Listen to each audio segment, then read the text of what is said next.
Salam Sindh, Salam Sindh, Salam Sindh, Salam Sindh, Salam Sindh, Salam Sindh. Assalamu alaikum and a very warm welcome. सुजाग Sindh खे सलाम सिंध. नाज़रीन, उम्मीद कयां थी ठीक हूंदव, ख़ुशि हूंदव ऐं घर भातियुनि सां मिली करे ऐं कम कारियूं करे पंहिंजूं वांदा थी करे ऐं हींअर फ्री टाइम पंहिंजो कढी असांखे ॾिसंदा हूंदा पंहिंजी टीवी स्क्रीन्स ते. ऐं हिन प्रोग्राम जी शुरूआति थींदी आहे असां सां ऐं तव्हां सां जेका ख़ूबसूरत मुलाक़ात थींदी आहे असांजी. सो इन्हनि हवाले सां असांजो जेको पंहिंजूं मां सम्झंदी आहियां ॾींहं जी सुठी हिकिड़ी शुरूआति आहे उहा असां कंदा आहियूं. ऐं इन सां गॾोगॾु जीअं ई तव्हां असां टीवीअ जा जेको आहे चैनल ते स्विच कंदा आहियो ऐं मूंखे ॾिसंदा आहियो टीवी स्क्रीन ते, ऐं वरी पोइ जॾहिं मां तव्हांजूं कॉल्स रिसीव कंदी आहियां ऐं उहो प्यार मोहबत ऐं कुर्ब जॾहिं असांखे मिलंदो आहे त ज़बरदस्त क़िस्म जी हिकिड़ी एनर्जी आहे जेका असांजे अंदरि अची वेंदी आहे. सो इहे ॾाढियूं सुठियूं ॻाल्हियूं हूंदियूं आहिनि ऐं पॉज़िटिव ॻाल्हियूं हूंदियूं आहिनि जेके असांखे पंहिंजनि माण्हुनि मां मिलंदियूं आहिनि. ऐं इन ई हवाले सां ॾाढी ख़ूबसूरत हिकिड़ी ॻाल्हि जेका मां पढ़ी हुई रिसेंटली, सो मां चाहियुमि त मां ज़रूरु तव्हां सां शेयर कंदसि. जीअं त नाज़रीन, अॼु आहे सूमर जो ॾींहुं. सूमर जो ॾींहुं हफ़्ते जी शुरूआति थींदी आहे. वर्किंग डेज़ जो पहिरियों ॾींहुं हूंदो आहे ऐं छंछरु आचर वीकेंड गुज़रंदो आहे. ऐं उन में जेको आहे सो हाणे माण्हू पंहिंजनि ऑफिसिस में ऐं ॿार स्कूल्स में ऐं वरी मुंहिंजूं भेनरूं जेके आहिनि पंहिंजे उन ई डेली रुटीन में अची वेंदियूं आहिनि जेका सूमर खां जुमे ताईं रहंदी आहे उन्हनि जी, जेका ऑलरेडी ॾाढी बिज़ी रुटीन हूंदी आहे. त पहिरियों ॾींहुं जेको आहे सूमर जो ॾींहुं हूंदो आहे, उथी दिलि न चवंदी आहे त ऑफिस वञूं या स्कूल वञूं. अञा सभु चाहींदा आहिनि त काश अञा हिकिड़ो अञा ॾींहुं मोकल जो मिले हा, असां निंड पूरी करे वठूं हा. पर छा आहे त ज़ाहिर आहे वक़्त सां गॾु हलिणो आहे. ईअं थी नथो सघे त दुनिया कमु पई करे ईअं असां सुता पिया हुजूं, त ईअं न थिए त असां किथे दुनिया खां पोइ ते न रहिजी वञूं. इन करे उथणु लाज़मी आहे, कमु करणु लाज़मी आहे, उन रुटीन में वापसि अचणु तमामु ज़रूरी आहे. ऐं उन जे करे हिकिड़ी ख़ूबसूरत ॻाल्हि जेका आहे त तव्हां में पॉज़िटिव एनर्जी हुजणु घुरिजे. ऐं उहा ईअं हूंदी जॾहिं तव्हां कुझु सुठो पढ़ंदा आहियो ऐं उन शइ खे शेयर कंदा आहियो, उन शइ खे पंहिंजे पाण ते अमल में आणींदा आहियो. त ॾाढी ख़ूबसूरत मां हिकिड़ी ॻाल्हि कई किथे पढ़ी हुई, उन में इहो हुयो त जॾहिं ॾुखियो वक़्तु इंसान ते ईंदो आहे न त ख़बर पइजी वेंदी आहे त पंहिंजो केरु आहे ऐं परायो केरु आहे. छो त ज़ाहिर आहे सुठे वक़्त में त हर कोई पराओ माण्हू बि पंहिंजो थी वेंदो आहे. त ॾाढो ख़ूबसूरत हिकिड़ी लिखणी हुई जेका मां उर्दूअ में हुई, मूंखे मां ज़रूरु सोचियमि त तव्हां सां शेयर कंदमि. त आहे त मोहब्बतें ज़वाल पर निभाई जाती हैं, उरूज पर तो पराए भी अपने हो जाते हैं. ॾाढो ख़ूबसूरत इहो कॉल हुयो ऐं मूं सोचियो त मां तव्हां सां ज़रूरु शेयर कंदमि. छो त इहे जेके सिखणियूं आहिनि न ज़िंदगीअ जूं, इहे मां सम्झंदी आहियां असल तव्हांखे सुधारण में जेके आहिनि मेन किरदारु अदा कनि थियूं. इंसानु ॻाल्हियूं वॾियूं वॾियूं कंदो आहे, स्कूल वेंदो आहे, यूनिवर्सिटीज़ वेंदो आहे, पंहिंजा मिट माइट माउ पीउ आहिनि उहे बि गाइड जेके आहिनि, टीचर्स जेके आहिनि उहे बि असांखे सलाहूं ॾींदा आहिनि त हीअं कयो हीअं न कयो. पर पोइ बि जॾहिं इंसान ते उहो पाण वक़्तु ईंदो आहे न, उहो वक़्तु जेको आहे सभ खां वॾो उस्तादु आहे. जेको तव्हांखे वक़्तु थो सेखारे सघे, उहो कोई बि उस्तादु, कोई बि मां सम्झंदी आहियां त कंहिं बि किताब में उहा ॼाण, उहा इंफॉर्मेशन, उहा मेच्योरिटी न हूंदी आहे. त सभ खां जेका ज़रूरी ॻाल्हि आहे त वक़्तु तव्हांखे केॾो मेच्योर थो ठाहे. त असां अक्सर दुआ कंदा आहियूं त अलाह करे त तव्हां ते या असांजे मिटनि माइटनि ते, दोस्तनि यारनि ते कॾहिं बि को बुरो वक़्तु न अचे. त दुआऊं में त हमेशह यादि रखिबो आहे, पर छा आहे त इंसान खे मेच्योर पंहिंजो बुरो वक़्तु ई ठाहींदो आहे. जॾहिं तव्हां ते को ख़राबु वक़्तु अचे थो न त उहो पोइ तव्हांखे ख़बर पवे थी त ज़िंदगीअ जा लाहा चाढ़ा छा थींदा आहिनि ऐं सही फ़ैसिला सही टाइम ते कीअं कबा आहिनि. इन्हनि ॻाल्हियुनि खे ज़हन में रखंदासीं नाज़रीन ऐं अॻिते वधंदासीं. प्रोग्राम ख़ूबसूरत प्रोग्राम हूंदो आहे, बहितरीनु कचहरी थींदी आहे असांजे प्रोग्राम में, ऐं बादल राई साहिब जी बहितरीनु म्यूज़िक हूंदी आहे, मौसीक़ी शामिलु हूंदी आहे ऐं मौसीक़ीअ सां गॾोगॾु ज़बरदस्त क़िस्म जी शाइरी ऐं धुन बि उहे असांखे ॿुधाईंदा आहिनि. अस्सलाम वालेकुम बादल राई साहिब, कहिड़ा आहिनि तव्हां? ठीकु ठाक? सूमर जो ॾींहुं असां सां घुमी फिरी आयो ॻोठनि में मिटनि माइटनि सां. अच्छा, बादल राई साहिब छा आहिनि त वरी जॾहिं जुमो थींदो आहे न त उन खां पोइ वरी पंहिंजे ॻोठु वेंदा आहिनि ऐं पंहिंजनि घर वातियुनि सां मिली करे वरी ॿ ॾींहं उन्हनि खां गुज़ारे करे पोइ असां वटि ईंदा आहियूं. त इहो ॾाढो हिकिड़ो ख़ूबसूरत इन्हनि जो अमल आहे त कीअं उहे वञनि था, पंहिंजनि घर वारनि खे बि टाइम था ॾियनि. ज़ाहिर आहे वरी रोज़ी रोटीअ जे करे महिनत करणी थी पवे त कमनि कारनि में लॻी थो वञे माण्हू. अच्छा, पर इंसान जो सर्वाइवल जेको आहे न पैसो न आहे. अक्सर माण्हू कोशिशि कंदा आहिनि या सम्झंदा आहिनि त असांखे सुठी नौकिरी मिलंदी त असां सर्वाइव करे वेंदासीं. असल में इंसान जो सर्वाइवल जेको आहे उनजो हुनर आहे. तव्हां हुनरमंद थियो, पाण ई तव्हां सर्वाइव करे वेंदा। चाहे केॾो बि ॾुखियो वक़्तु हुजे, केॾो बि ॾुखियो दौरु हले, अगरि तव्हांजो हुनर आहे तव्हां वटि त तव्हां कॾहिं बि कंहिंजा बि मोहताज न रहंदा। बहरहाल नाज़रीन, हिन ख़ूबसूरत प्रोग्राम जी बाक़ाइदा शुरूआत कयूं था ऐं हिन जेको आहे सो प्रोग्राम खे ताउन जंहिं कयो आहे से आहिनि GFS builders and developers. GFS builders and developers 35 लखनि वारो प्लॉट सिर्फ़ु 26 लखनि में ऑफर था कनि। बहितरीनु इन्हनि जी स्कीम आहे ऐं अगरि तव्हांखे प्लॉट वठिणो आहे त GFS बिल्डर्स एंड डेवलपर्स खे कॉन्टेक्ट कंदा ऐं कॉन्टेक्ट डिटेल्स स्क्रीन ते नज़र ईंदा हूंदा तव्हांखे। हुन सां गॾु असांजे प्रोग्राम खे स्पॉन्सर कयो आहे से ख़ूबसूरत ड्रेस जेका मूंखे पातल आहे, बहितरीनु वॉर्ड्रॉप आहे बेंच मार्क प्रेट वारनि जो। तव्हां ॾिसंदा हिनजे ख़ूबसूरत हिनजे दुपट्टे ते ॾाढो सुठो बीड्स वर्क थियल आहे, बीड्स जो कमु थियल आहे ऐं ख़ूबसूरत कलर आहे, ख़ूबसूरत हिन जो डिज़ाइन आहे ऐं ही फॉर्मल ड्रेस आहे। जॾहिं ईद थींदी आहे, जॾहिं माना को शादी थी थिए, को अहिड़ो इवेंट थो थिए घर में, त उन हवाले सां थोरो ही ड्रेस आहे ऐं तव्हां पाए सघो था ऐं मूंखे ॾाढो सुठो थो लॻे ऐं कलर बि हिनजो ॾाढो बहितरीनु ऐं अट्रैक्टिव आहे। सो नाज़रीन, इहे हुया स्पॉन्सर्स जंहिंजी सभ खां वॾी मां चवंदी आहियां हेल्प हूंदी आहे, मदद हूंदी आहे असांखे पंहिंजो कॉन्टेंट तव्हां ताईं पहुचाइण में। ऐं इन ई हवाले सां अॻिते ॻाल्हि ॿोल रहंदी, पर वक़्तु थियो आहे साईअ जो। साई था वठूं, साई खां पोइ महिमान ईंदा, महिमान असांजे प्रोग्राम में शामिलु थींदा ऐं उन्हनि सां वधीक कचहरी कंदासीं। सो नाज़रीन, साई था वठूं, साई खां पोइ वरी वापसि अचिजो, थोरी चांहि वांहि पी अचो तव्हां बि, असां बि चांहि पियूं था। शेज़ोर मुंहिंजो भाउ अची वियो आहे पाणीअ जो गिलास खणी, पाणीअ सां गॾु अगरि शेज़ोर मां त चांहि पीअंदी मैं, मुंहिंजे लाइ चांहि तयारु कर। तेसि ताईं साई था वठूं, साई खां पोइ वरी वापसि था अचूं। ॾिसंदा रहो सलाम सिंध। सलाम सिंध, सलाम सिंध, सलाम सिंध, सलाम सिंध, सलाम सिंध, सलाम सिंध। वेलकम बैक नाज़रीन, ब्रेक खां पोइ हाज़िर आहियूं ऐं बहितरीनु महिमाननि जॉइन करे वरितो आहे असांखे। ऐं जीअं ॾींहं जी शुरूआति थींदी आहे ऐं असां अॻु में ई तव्हांखे ॿुधाईंदा आहियूं त बहितरीनु कचहरी थींदी आहे, सुठी कचहरी थींदी आहे। छो त जॾहिं बि इंसानु TV ते वेहंदो आहे, ऐं असां पाण बि जॾहिं असांखे मौक़ो मिलंदो आहे असां TV ते वेहूं था ऐं ॾिसूं था प्रोग्राम्स, त चैनल चेंज करण में देरि न लॻंदी आहे। पर इंसानु उहो ई चैनल ॾिसंदो आहे, उते ई उनखे मज़ो ईंदो आहे उन ॻाल्हि ॿोल ॿुधण में जितां उनखे का इंफॉर्मेशन मिले। त असांजी बि पूरी कोशिशि हूंदी आहे त असां तव्हां ताईं सुठी इंफॉर्मेशन पहुचायूं ऐं हिकिड़ो क्वालिटी कॉन्टेंट जेको आहे तव्हां ताईं पहुचायूं। बहरहाल, ॾाढो ख़ूबसूरत असांजा महिमान आहिनि, उन्हनि असांखे जॉइन कयो आहे, उन्हनि सां कचहरी कंदासीं ऐं उन्हनि खे मां मुतारफ़ कराईंदी हलां। असांखे जॉइन कयो आहे बहितरीनु पेडियाट्रिशियन आहिनि डॉक्टर वहीद पीरज़ादा साहब। अस्सलाम वालेकुम डॉक्टर साहब, वेलकम कयूं था तव्हांखे, भलीकार कयूं था। सिंध TV जे अंगण ते तव्हां आया आहियो ऐं पेडियाट्रिशियन जे हवाले सां तव्हां आहियो ऐं तव्हांजी जेका स्पेशलाइज़ेशन आहे उन ते बि ॻाल्हि ॿोल कबी ऐं उमेदु आहे त काफ़ी अहिड़ियूं बीमारियूं जेके ॿारनि में ऐं जेके मसइला था थियनि त उन्हनि ते असां आगाही हासिलु कंदासीं। ऐं उन सां गॾु डॉक्टर साहब सां गॾु असांखे जंहिं जॉइन कयो आहे उहे बहितरीनु आर्टिस्ट आहिनि। आर्टिस्ट मां इन करे चवंदसि छो त आर्ट सां लाॻापियल घणनि फील्ड्स में कमु था कनि पिया।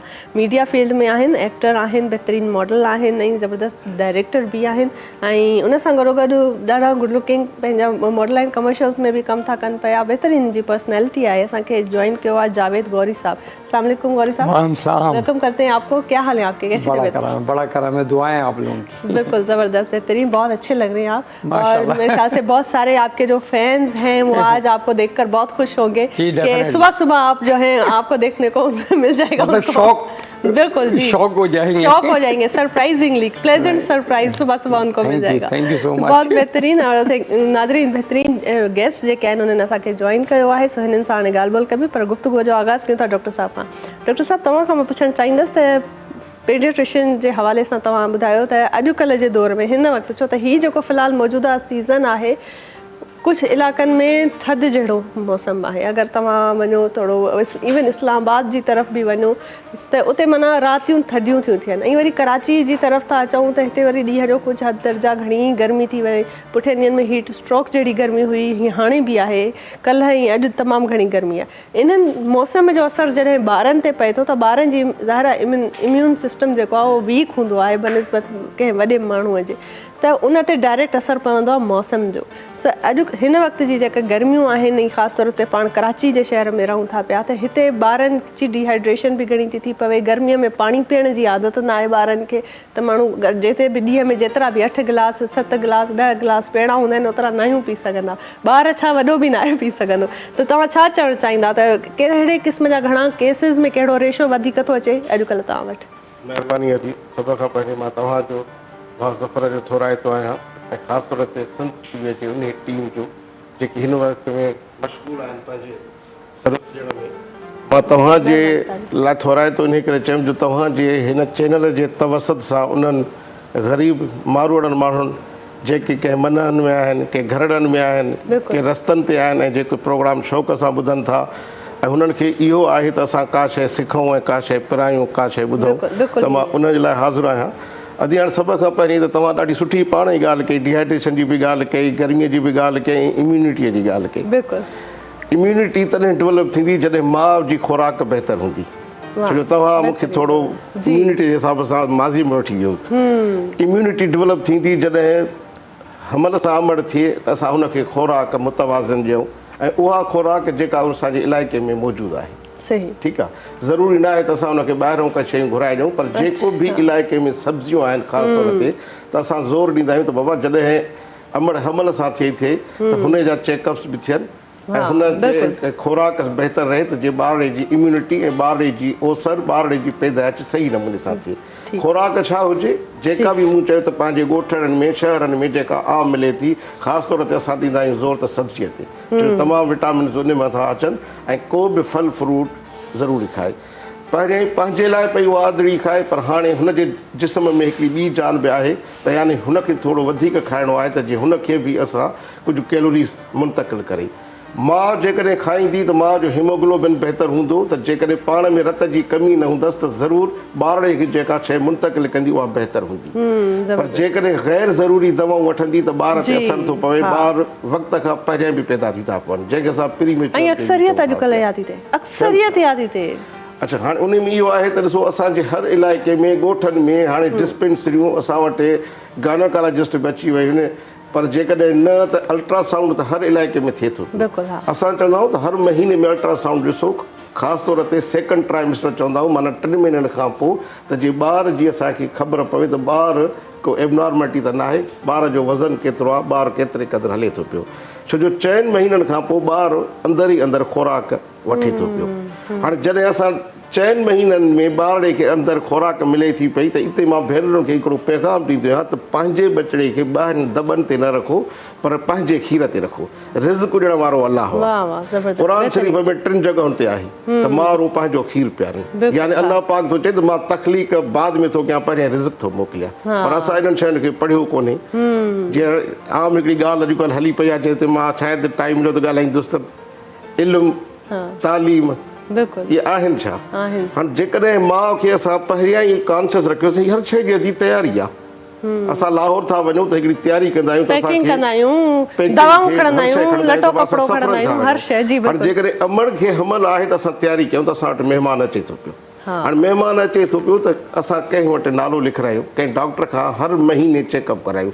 ठीकु आहे, मसरूफ़ियतूं आहिनि, असां हर महीने नथा वञी सघूं त 3 महीननि में हिकिड़ो दफ़ो त वञो। पर ॿारनि खां पोइ वञिणो पवे थो डॉक्टर साहब, जे वटि ॿार आहिनि, नंढड़ा ॿार आहिनि, अॼुकल्ह जेके खाधा पीता आहिनि, जंहिं क़िस्म जो डाइट हले थो पियो, ॿार ॿाहिरियों फास्ट फूड एॾो था खाइनि, ॿाहिरियूं शयूं एॾियूं था खाइनि, हर 2 महीने में ॿार खे कुझु न कुझु थिए थो ऐं मजबूरन बि डॉक्टर ॾे वञिणो पवे थो।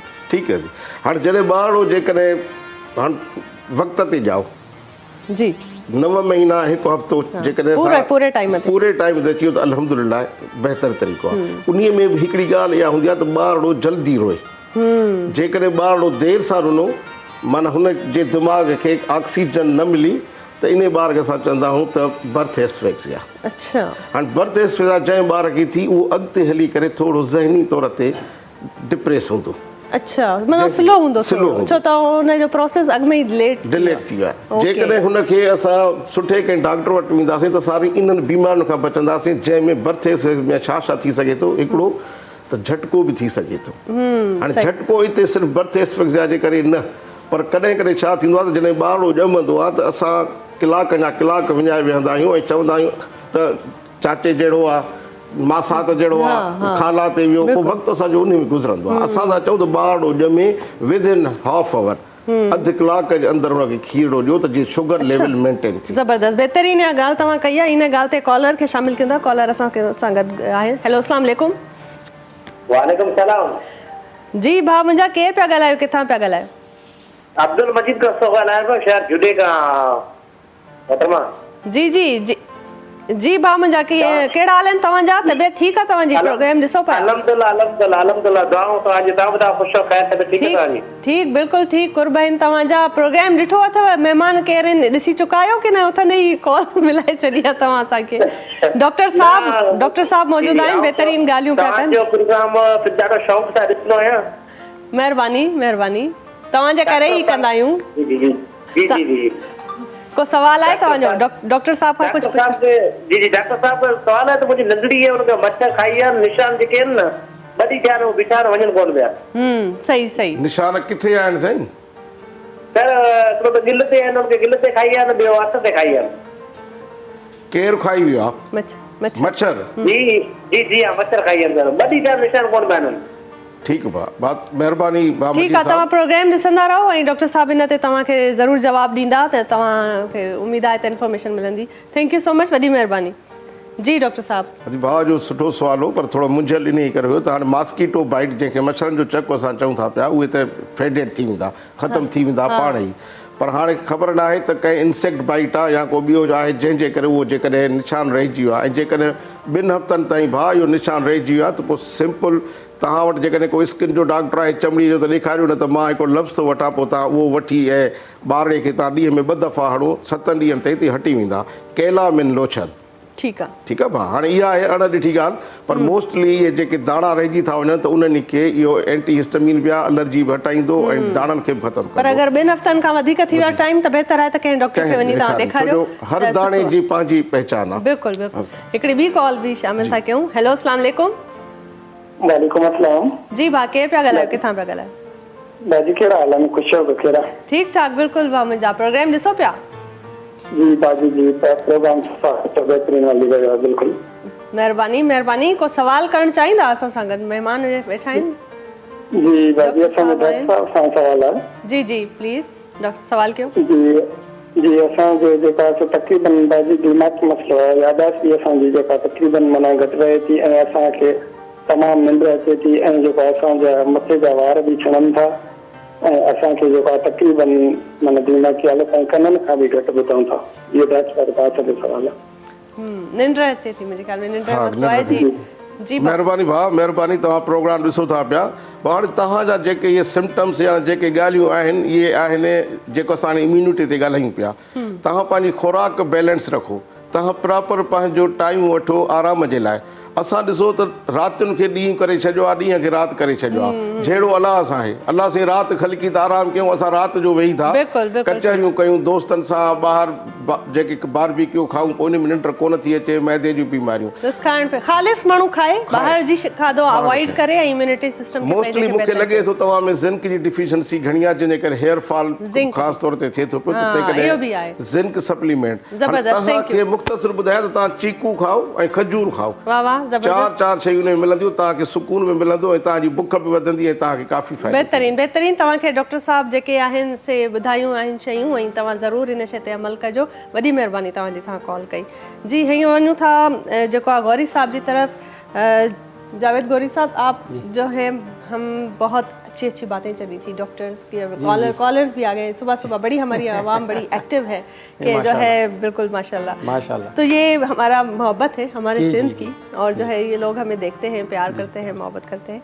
आप ये बताएं कि आप जो है कितने अरसे से मीडिया की फील्ड में हैं, और मीडिया की फील्ड में ही क्यों आए आप? मतलब क्या कोई बचपन से ही शौक था आपको भी कि मैंने हीरो बनना है? आजकल तो मुझे पता चला है कि आप विलन हैं कहीं। जी। तो आजकल ये भी हो रहा है, हीरो से ज्यादा विलन बनने का शौकीन लोग ज्यादा आते हैं। नहीं वो एक्चुअली, और पुष्पा भी लग रहे हैं आप हमारे डायरेक्टर साहब को।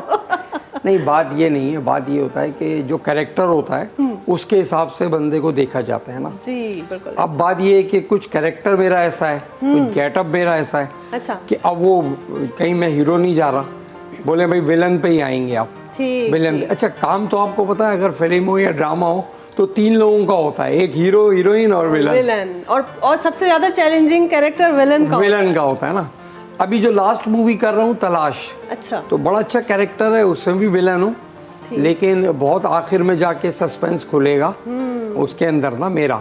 सही। तो इससे पहले अभी एक ब्लॉकबस्टर मूवी कर चुका हूँ VIP, बड़ी सिनेमा की VIP में जी आप। जी एक्सपोज प्रोडक्शन की। अच्छा। तो उसमें जो है उसमें भी कुछ गेटअप इस तरह का था। तो जो गेटअप मिल रहे हैं ना वो टोटली आप ये समझ नेगेटिव मिल रहे हैं, पॉजिटिव कोई भी नहीं मिल रहा। अच्छा। तो हालांकि मैं ऐसा हूँ नहीं। अच्छा नहीं पर्सनैलिटी वाइज ओरिजिनल जिंदगी में आप नेगेटिव नहीं सॉफ्ट है, बड़े आदमी, पॉजिटिव सॉफ्ट आदमी हूँ। अच्छा सॉफ्ट आदमी। दोस्त बनाता हूँ, दुश्मन नहीं बनाता। अरे वाह क्या बात है, यही होता है असल, यही होना चाहिए जिंदगी अच्छा, में। दुश्मन तो कि आपके दोस्त बताओ, बने। दोस्त तो आप बनाते हैं, दुश्मन कैसे बनते हैं? या पैसे से बनते हैं या शोहरत से बनते हैं। बिल्कुल वो खुद ब खुद दुश्मन बन जाते हैं। बिल्कुल, बनने वाले खुद ही बन जाते हैं। और दोस्त भी बनने वाले खुद ही दोस्त बन जाते हैं। वो पता चल जाता है कि आपकी वाइब्स आ जाती है इंसान से। तो अच्छा, एक्टिंग भी कर ली, डायरेक्शन भी हो रही है, कमर्शियल में मॉडलिंग भी हो रही है, सब कुछ हो रहा है। सिंगिंग की है? नहीं सिंगिंग। और हमारे पास बादल राय साहब है, उनसे बेहतरीन सिंगिंग जो है ना, आप अगर कभी आपका हुआ शौक या पैदा हुआ ना तो आप सीख सकते हैं। बहुत अच्छे उस्ताद भी है। तो बादल राय साहब का मौसीकी की तरफ चलते हैं और एक सॉन्ग सुनते हैं। और यही क्योंकि आर्ट से रिलेटेड हमारे मेहमान भी हमारे साथ मौजूद हैं, डॉक्टर साहब भी मौजूद हैं जी। बादल राय साहब केड़ो था गीत बुधायो असांखे? डिठे ॾींहं थिया को ॼाणा कहिड़ा पिरी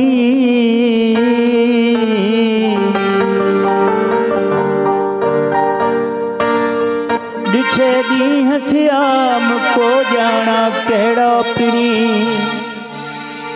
सह सह सिज उलही वाझाई देविया तिनरीअ साल थिया जिनरीअ सायत नसां हिकड़ी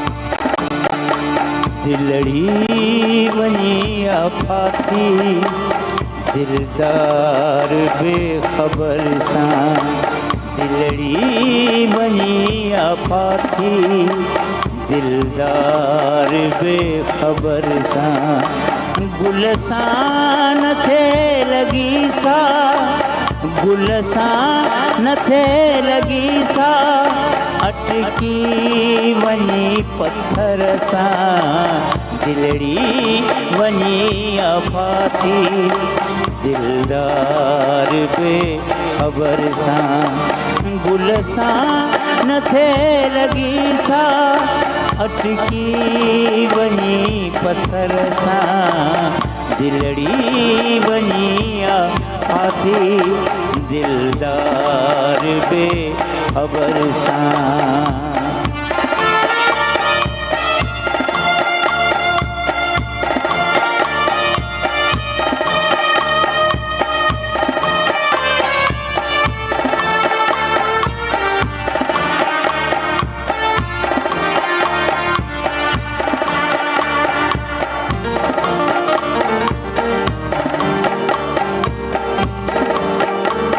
मुर्की जॾहिं ॾिठाई मदहोश थे कयाई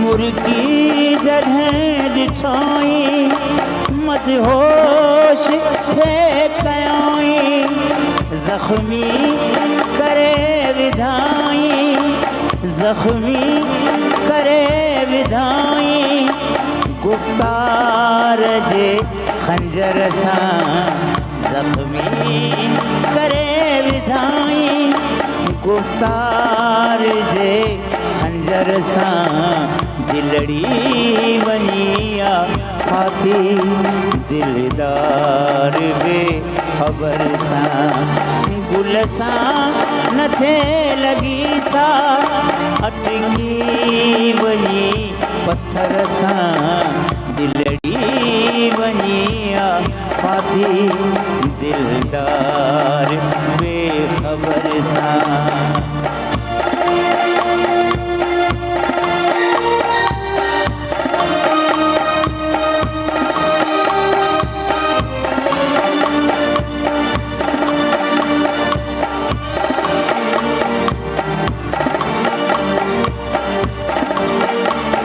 वारन जवंग छोड़े, वारन जवंग छोड़े, कुर्बन जा कान खोड़े।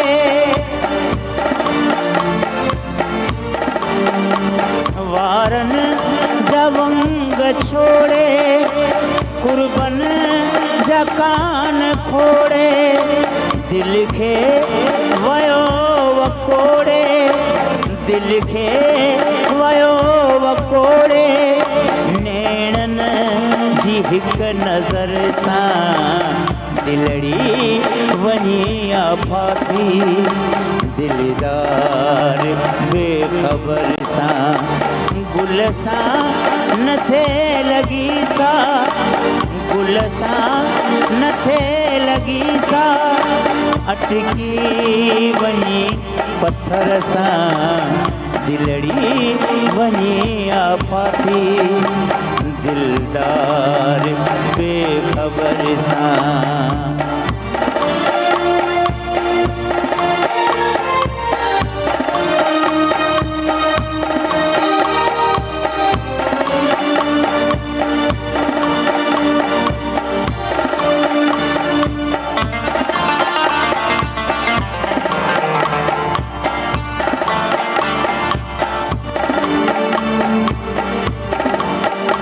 जंहिंखे गफ़ूर चाहियो, जंहिंसां मूं पेच पायो,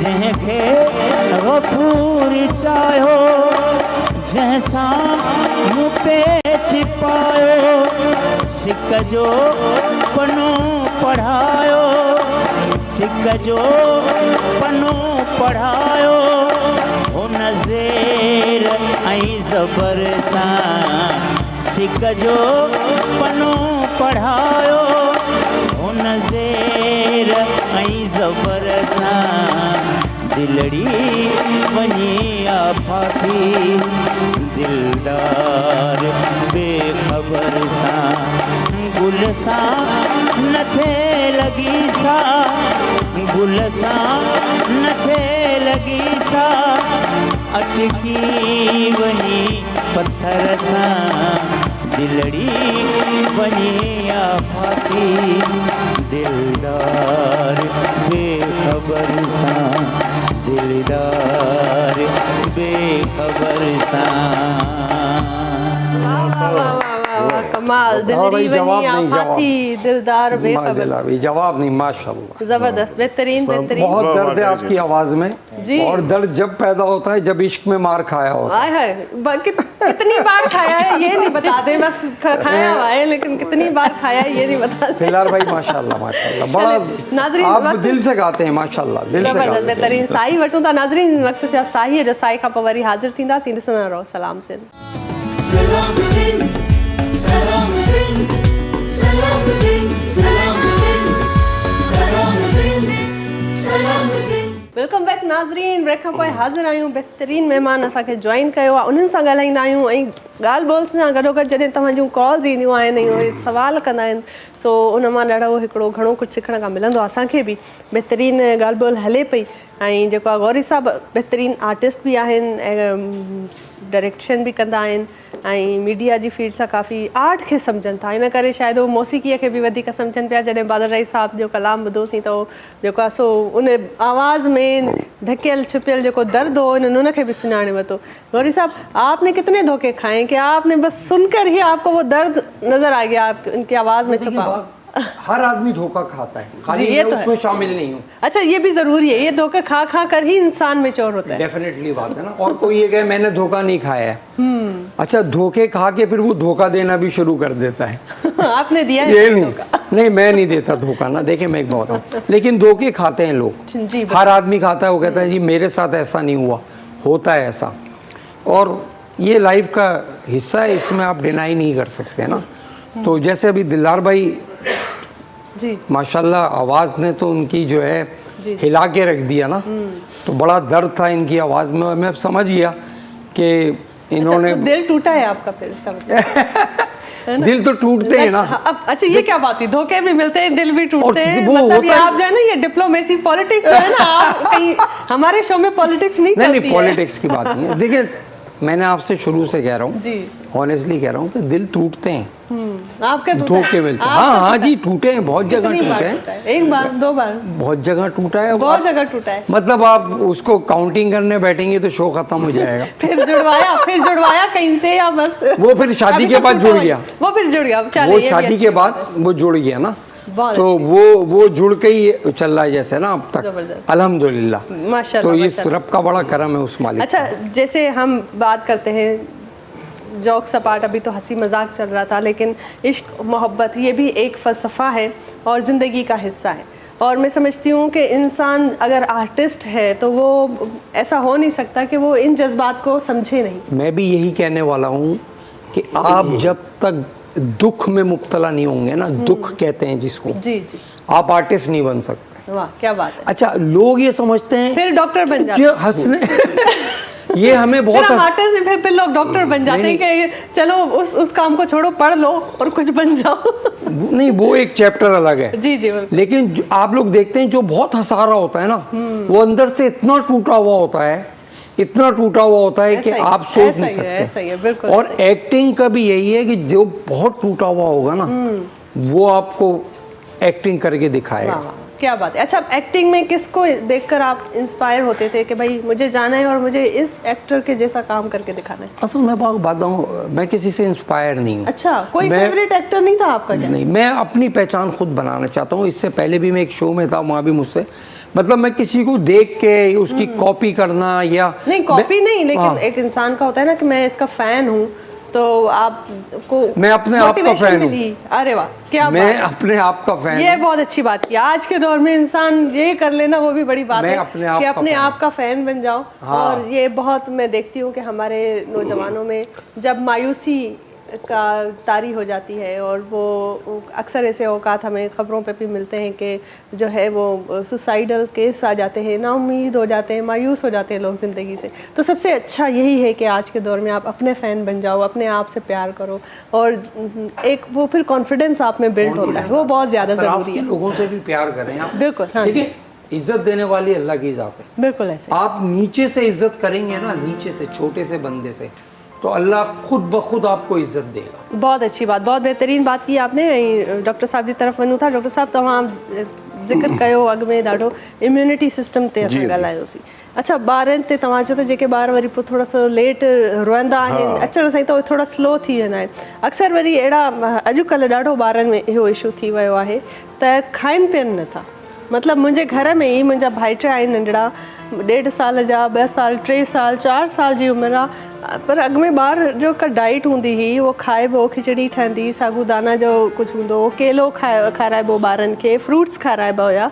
अॼुकल्ह जो ॿार खाए नथो, जंहिंजी वजह सां मजबूर आहिनि जेके घर वारा आहिनि उन्हनि खे उहो फीडर था ॾियनि, जेको दॿे वारो खीरु आहे उहो था पियारनि, ऐं उन जा उहो आदी थी था वञनि। त पोइ खुराक कीअं भला बहितर कजे?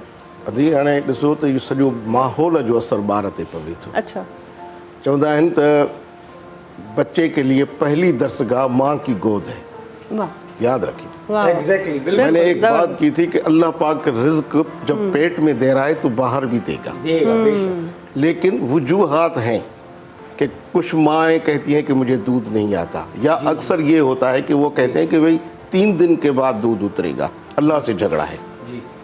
हम डॉक्टर्स बताते हैं कि दूध पहले ही मौजूद है, हाँ लेकिन कम है, क्वांटिटी कम है, और कितनी है? 1 चम्मच के बराबर। और 1 चम्मच के बराबर उसमें इतनी इम्यूनिटी है कि दुनिया जदीद से जदीद हो गई, चांद पे पहुंच गई, महलात बन रहे हैं, लेकिन माँ के उस पहला जो वो दूध जिसको मेला हम कहते हैं, जो अक्सर हमारी दादी ताया खाला कहती कि ये दूध आप ज़ाया करें, मेला है, 9 महीने का पेट में, इसको ज़ाया मत करें, दिस इज़ अ कोलेस्ट्रॉल। अच्छा अगर हमने वो कोलेस्ट्रॉल ज़ाया किया, वो मेला दूध जिसे आप कहते हैं कि दुनिया की कोई वैक्सीनेशन है ही नहीं, अच्छा जो आपने अपने बच्चे से छीन ली, अच्छा ठीक है, कोलेस्ट्रॉल पहला ये मेला। अच्छा वो कितना होता है? या तो 1 बेर के साइज जितना या 1 चम्मच के बराबर। एक बड़ा फीडर पूरा पिलाए, लेकिन वो अगर पहला उसने वो घोंट पी लिया बच्चे ने, तो वो उसकी इम्यूनिटी डेवलप हो गई। अच्छा किन बीमारियों से बचा हो गया? चमड़ी जी बीमारियूं, साह खणण जूं बीमारियूं। अच्छा, इन ते चमड़ीअ जे इन ते ईंदासीं सर। कॉलर खे शामिल था कयूं। हेलो, अस्सलाम वालेकुम। वालेकुम सलाम जी भाउ मुंहिंजा, केरु पिया ॻाल्हायो, किथां पिया ॻाल्हायो? जी, मां कराची मां ॻाल्हायां पियो। मोहम्मद अली नालो आहे मुंहिंजो। जी जी मोहम्मद अली साहब, कहिड़ा हाल आहिनि तव्हांजा? ऐं प्रोग्राम ॾिसो पिया? शुक्र अल्लाह जो शुक्र आहे। जी, को सवाल पुछणु चाहींदव डॉक्टर साहब सां? जी, उहो मूंखे किडनी जो मसलो आहे न, गुर्दे में। अच्छा, सीने जो मसलो? मूंखे डॉक्टर खां मां पुछा करे छॾिया। तव्हां प्लीज़ म्यूट कयो टीवीअ जो, आवाज़ बिल्कुलु बंदि कयो त तव्हां सां ॻाल्हाए सघूं। Thank you so much. Caller हलिया विया। मुंहिंजे ख्याल में सर तव्हांखे सम्झ में अची वियो छा पिया पुछनि? पुछे पर हाणे किडनी जो जेको गुर्दे जे सिलसिले में पियो ॻाल्हाए, पाण जेकॾहिं थोरो सुवाल सम्झायां त मां गाइड त करे सघां सां। हा, बसि उहो मौक़ो न मिलियो। तव्हां प्लीज़ कंटिन्यू कयो जेको ठीकु ॻाल्हि आहे। पिया कयो। मां चयुमि त माहौल जो असर थो पए। पहिरियां छा थींदो, शायद सर आप भी कुछ सिंधी समझते होंगे, मैं इसलिए सिंधी के अल्फाज ज़्यादा इस्तेमाल करता हूँ कि ये सिर्फ महलात वाले नहीं देखते प्रोग्राम्स, ख़ास तौर पे बाग के मोहब्बत की वजह से या लहजे की वजह से बहुत अभी ये वाइड हो गया है। अब मैं जो वैक्सीन पे आज बात करनी थी, लेकिन इसने ऐसा जिक्र छेड़ा इंट्रोडक्शन में कि मैं हट गया हूँ अपनी वैक्सीन से। हम वैक्सीन का ये वीक मना रहे हैं ना, तो माहौल ईअं हूंदो त पहिरियां ई असां सभु गॾिजी वेही खाईंदा हुआसीं। जे मूं चयो त मां पहिरीं दर्सगाह। अॼुकल्ह छा थी वियो आहे त असां गॾिजी वेही खाइण खां ख़तमु थी वियासीं, यानी हमारे दस्तरखान उड़ गए, हमारी टेबलें चली गई, बरकतें चली गई। वो जो पहले माँ खाती थी, बच्चा गोद में होता था तो माँ की तरफ वो देखता था कि माँ कॉपी, लव टू मदर। देखे ना, अब यहाँ पर आ गया कि हमने ब्रेस्ट फीडिंग को छोड़ दिया है।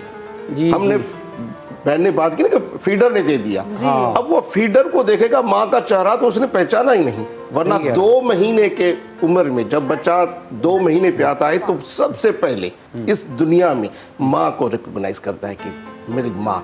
अच्छा, उस वक्त स्माइल देता है, हंसता है। पहली मुर्क जेका पहिरें चऊं था, मुर्क जेका खिलण, वो अमड़ सां। अच्छा, इहो अल्लाह जो निज़ाम ॾिसो, love to love with mother, माँ। ठीक है, मैं बार बार कह रहा हूँ कुदरती हिकिड़ो अमल आहे, माँ जी माँ खां सिखे छा। अच्छा, हिन दौर में छा किया तो हमने मोबाइल दे दिया है। बच्चा रो रहा है, कॉल की है या कुछ भी अथस, मोबाइल था गया दे दिया, बस बच्चा उसमें खाइण महिल बि मोबाइल न ॾींदा त चवंदा आहिनि खाए नथो। ऐं असांखे टाइम कोन्हे को, असां वटि टाइम न आहे। असांखे सुबुह जो ऑफिस भॼणो आहे, असां टाइम खे हाणे बचेट कोन था कयूं, छो राति जो देरि ताईं असांजो वेहणु फैशन में अची वियो आहे। इहो बि हिकिड़ो ॾिसो ॼण फ़र्क़ु आहे। इल्मु क्या है, तालीम क्या है, तरबियत क्या है। बिल्कुल, तीनों चीज़ें हमारे पास नहीं है। डिग्रियाँ हर यूनिवर्सिटी देगी, वाह वाह क्या बात है। 3 चीज़ें नहीं मिल रही। अफसोस, डिग्री मिल रही है लेकिन 3 चीजें। बहुत जबरदस्त बात की आपने, जबरदस्त डॉक्टर साहब। हाँ, जॾहिं माउ जी मोहबत ई ॿार खे न आई। अच्छा, माउ ॾिसो कंहिं वटां सिखी। असां वटि छा हूंदो त असां चुल्हि ते वेहंदा हुआसीं, असांजी अमड़ भाॼड़ी कढी ॾींदी, सभु बचड़ा हिक ॿिए खे ॾिसी उते खाई उथंदा हुआसीं। हाणे मोबाइल हथ में आहे, को हुन कुंड ते आहे, को हुन कुंड ते आहे, कंहिं खाधो कंहिं न खाधो, फैशन थी विया। जबरदस्त, बेहतरीन ॻाल्हि। कॉलर खे शामिल कयूं था। हेलो, अस्सलाम वालेकुम। वालेकुम सलाम। भाउ मुंहिंजा, केरु पिया ॻाल्हायो, किथां पिया ॻाल्हायो? मां नवीद जो ॻाल्हायां, लाड़काने मां। जी, कहिड़ा हाल आहिनि तव्हांजा? लाड़काने में मौसम कीअं आहे? मौसम सही आहे, गर्मी न आहे? जी, न गर्मी आहे जी, थोड़ी सही मौसम। ठीकु आहे, भली कार कयूं था प्रोग्राम में। तव्हांखे प्रोग्राम ॾिसो पिया? सही आहे मौसम जी, प्रोग्राम ॾिसो। हेलो, तव्हां टीवीअ खे बिल्कुलु म्यूट कयो त असां सां ॻाल्हाए सघूं। हाँ जी जी जी। को सवाल करणु चाहींदा डॉक्टर साहब खां? जी जी, मुंहिंजी वालदा खे थोरो शुगर जो हिसाब न आहे, हुनजो हवाले सां। छा आहे तव्हांजी वालदा खे? शुगर आहे। ठीकु आहे जी। भाउ, हिन वक़्तु जेका अम्मा जी ताज़ी जेका शुगर आहे वेझड़ा में कराई अथव, उहा केतिरी आहे? जी, शुगर अम्मा जी केतिरी आहे? चेक कराई अथव? शुगर टेस्ट कराई अथव? हा जी जी, नॉर्मल आहे हाणे। शुक्र अल्हम्दुलिल्लाह, हाणे नॉर्मल। पोइ छा मसलो आहे अमड़ जो? मन राति जो पेर सड़न, साह जंगूं। ठीकु आहे जी जी, महिरबानी भाउ, तव्हां कॉल कई आहे। ठीकु आहे sir, thank you so much. ऐं प्रोग्राम ॾिसंदा रहो, ऐं ॾाढियूं सुठियूं ॻाल्हियूं जेके अॼु तव्हांखे ॿुधण खां मिलंदियूं। ऐं वॾी महिरबानी तव्हांजी, तव्हां प्रोग्राम ॾिसो पिया ऐं जेको आहे सो प्रोग्राम खे पसंदि कयो पिया। कुर्ब तव्हांजा, ख़ुशि हुजो जी। हाणे हे जेका शुगर जे अमड़ ऐं जेका ज़ाहिर आहे जेका एज त हाणे कोन ॿुधाई पर मोस्टली इहा 60 खां अबो आहे। इन में इहा शुगर जी कॉम्प्लिकेशन थींदी आहे जंहिंजे करे असां चवंदा का बि सुठी बी कॉम्प्लेक्स वठे त इहा हिनजी ख़तमु थी वेंदी। अच्छा, शुगर जे हवाले सां बि ॾाढो सुठो हिकिड़ो सुवाल मुंहिंजे ज़हन में आयो त अच्छा शुगर अॻु में ॿुधंदा हुआसीं त वॾनि माण्हुनि खे 60 सालनि खां पोइ जा माण्हू हूंदा, असांजूं ॾाॾियूं ऐं नानियूं हूंदियूं त उन्हनि खे आहे शुगर। हाणे त अॼुकल्ह त ॿुधूं था त नंढो ॿारु ॼमे थो ऐं 2-3 महीने खां ई उनखे कॾहिं था चवनि त शुगर थी पई आहे। अक्सर औरतुनि खे प्रेगनेंसी जे दौरान शुगर वधी थी वञे त पोइ यंग लेडीज़ खे शुगर थी पवे, पोइ इन जी छा वजह आहे? अदी हाणे जेका प्रेगनेंसीअ में थिए थी पई इहा प्रेगनेंसी इंड्यूस आहे, इहा डायबिटिक न आहे। ठीकु आहे। हा, इन में इहो रुॻो ॿार जो ख़्यालु करिणो पवंदो आहे त असां घटि में घटि 72 घंटा ॿार खे पंहिंजी क्लोज़ ऑब्ज़र्वेशन में रखंदा आहियूं। ठीकु आहे। जेकॾहिं असांजे LIC में रहे त बहितर आहे, जेकॾहिं न त क्लोज़ ऑब्ज़र्वेशन मक़सदु इहो आहे त पहिरियों ई असां हुनजी शुगर ॿार जी ॾिसंदासीं।